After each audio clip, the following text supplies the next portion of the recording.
A warm good evening to one and all. Today I'm here to share a story that really reminds us about something that we often forget, that mothers are truly angels in the world. The Mother's Day by J.B. Priest.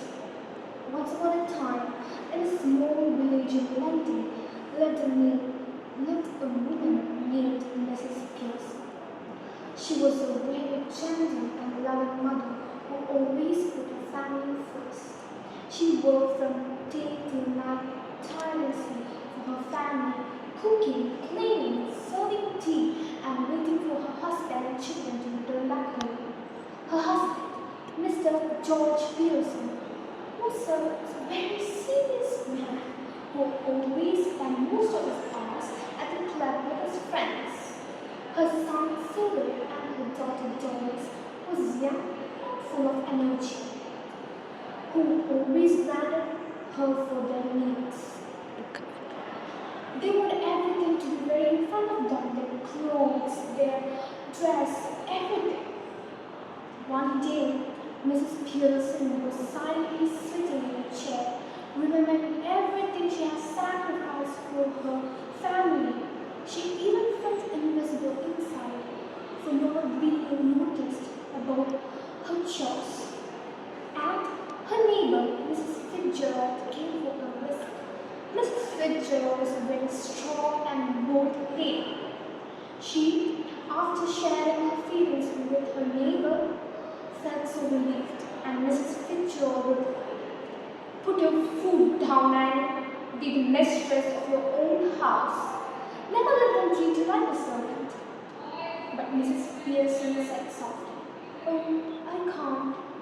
I hate imprisonments." Half seriously and half playfully, Mrs. Fitzgerald told, "I have learned something, some sort of fortune telling from the East." And she had tried that trick on Mrs. Pearson. They swapped it. Quite interestingly, they sold her transfer, and Mrs. Pearson, who was on Mrs. Fitzgerald's very woman, has moved back to her house. Mrs. Fitzgerald, being a bold and stubborn lady, sit on the chair, drinking.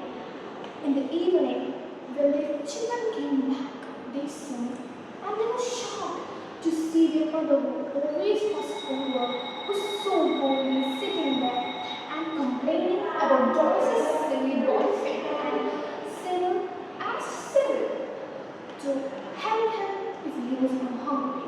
At night, Mrs. George was back after his work, and quite surprisingly, he had noticed the changes that had happened to Mrs. Pearson. As Mrs. Pearson told that he was just a fool who always trusted her friends. They were always saying on his back that he was a horny Pearson. Speechless, he withdrew back to their bedroom.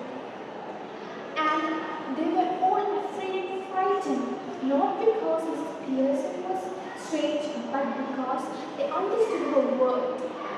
After a while, Mrs. Fitzgerald came back to their work and they strapped back. But this time, for Mrs. Pearson, her house was another world, maybe another universe, that everything has changed. It's not normal anymore that her husband and children learned their lesson, that they understood her word. They really understood and gave them love, respect, and gratitude. They knew the suffering she has been keeping inside her heart for years. And they understood that mothers are truly angels on earth. Now, Mrs. Pearson does not need the help of magic. She can keep herself wealthy and understand her own worthiness and never be a servant to her husband and children. Now, they also understood her worth. And let me conclude this by saying that God are everywhere, so He created mothers for us. Thank you.